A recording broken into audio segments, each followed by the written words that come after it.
are coming off a 31-13 loss against the Appalachian State Mountaineers last Thursday night in Boone, North Carolina. The Eagles now prepare to host Texas State this Thursday night. Again, that's on ESPNU, and that game will kick off at 7:30 p.m. Eastern Time. Coach Fritz, before we get to questions, could you please give us your thoughts on the last week's Appalachian State game and this week's game against Texas State? Well, I want to congratulate App State. They really played well. Coach Stanfield and his staff, they did a fabulous job. And when you play a quality opponent like that, you got to play well. And, I don't think we played as well as we're capable of playing, but they've got a good ball club without question. Texas State, moving on to them, they've had some tough ball games. The record is very deceiving. I had a good game last week against South Alabama and some tough conditions. Offensively, they give you a lot of problems with some run-pass options that they do, and a little bit different than what you see from other people. Defensively, they've got a new defensive coordinator doing a really nice job and mixing it up from 3-man front, 4-man front. You got to be ready for quite a few different things. And also very solid in the kicking game. So, it'll be a very quality opponent we'll be playing on Thursday evening. Thank you very much, Coach. As a reminder to our members of the media, please press *1 to get in the queue to ask questions. Our first questions come from Adam Hunsucker with the New Star in Monroe, Louisiana. Adam, please go ahead. Great. Hey, Willie, how's it going? Good. Good. Similar question I asked, Coach Satterfield. Looking at how well both of your programs have done in the Sun Belt at State, what do you think some of the things you can attribute that to? Obviously, there's a lot of tradition that comes from both places, but, really, how has that helped you guys on the field, and what have you been able to do to have the success you've had? Well, I think it's just what you said. A lot of it has to do with the traditions here, a bunch of national championships won between the two teams, good recruiting areas for both schools. I think maybe the transition was something that might have hurt both programs when they were going from 1AA to Division I and maybe not having the something out there to play for. But certainly, I've always felt when I was at 1AA school before I came here at Georgia Southern, I always felt like the top tier 1AA teams could play with most FBS schools.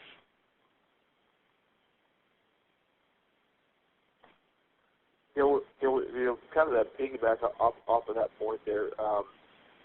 Looking at the top tier in the former 1AA now at FCS, is it just a talent and resource thing, or what makes them so comparable in your mind? Well, again, it's a lot of its location and facilities and fan base. Both schools probably average over 20,000 a game. I know we did last year, and I'm sure they probably did. They had a good crowd there last Thursday. So you've got a lot of things that are in place. Facilities, a lot of great facilities for both programs. It just is, both teams have had success playing Division I programs in the past.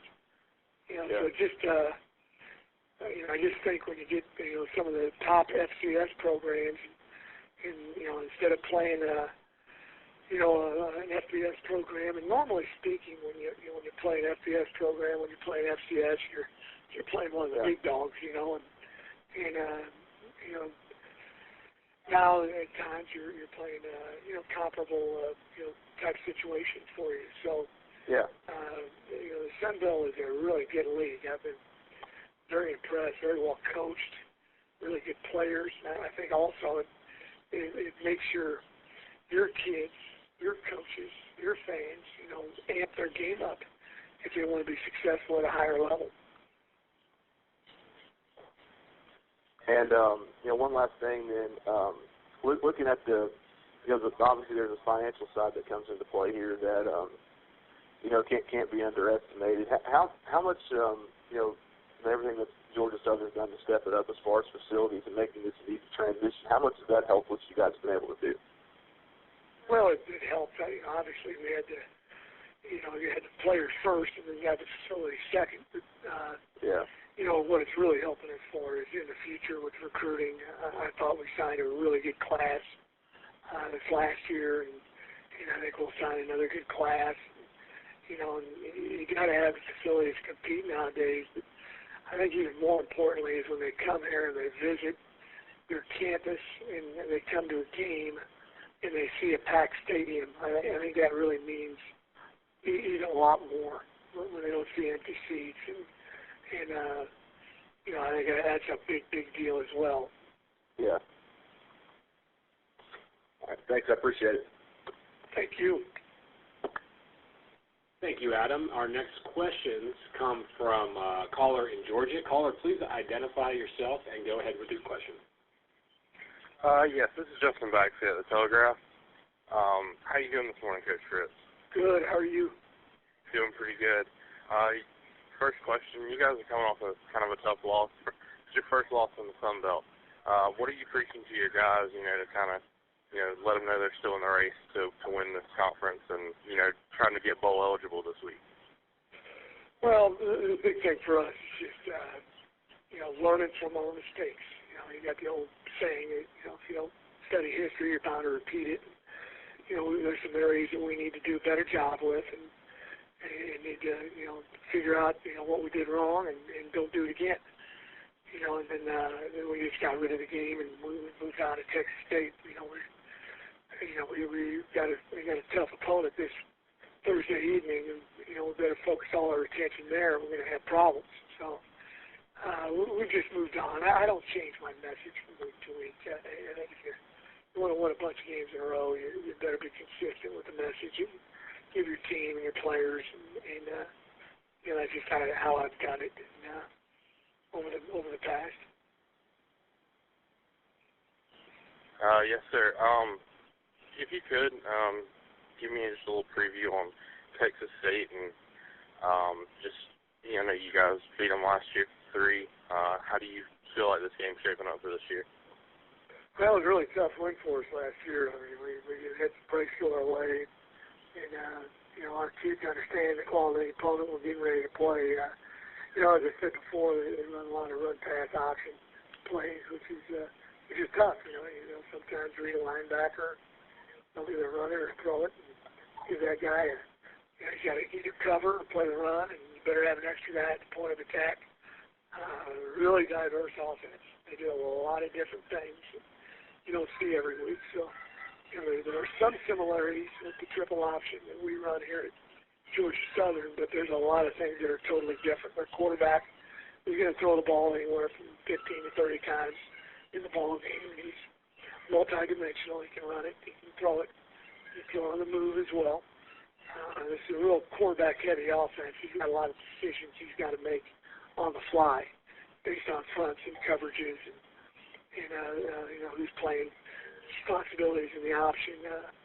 Defensively, as I said, they get in and out of 3 and 4 man front. We really only got a couple games with their new defensive coordinator to go off of, and he's a little different than what they were doing before, and not quite as multiple. That's probably one of the reasons why they're playing better defense last few weeks.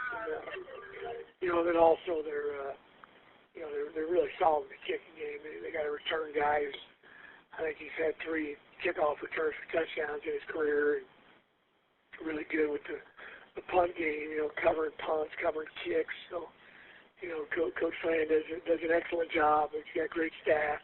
He's, we have a work cut out for us. One last question. You guys threw the ball a lot more last week than you had in some previous weeks. Is that something we can expect more of throughout the season? Well, one thing we got behind, and they were packing the box and doing a good job and keeping some minus plays on us. And we had some stuff open. We just got to do a better job at protecting it. Number one, there's a couple times we didn't do a very good job with protection, having guys open, and we got to do more accurate throwing the ball too. Had a couple opportunities to get some easy scores and didn't quite make it, but we're always going to try to throw the ball, 10, 15 times a game. And we just got to, that's an area that I've been talking about all year. We've got to get better at that area, and we certainly work on it now. So we just need to see it occur in the game. Yes, sir. Thank you so much, Coach Fritz. Good luck this week. Thank you. Thank you very much, and thank you, Coach Fritz. That's all the time we have for you today.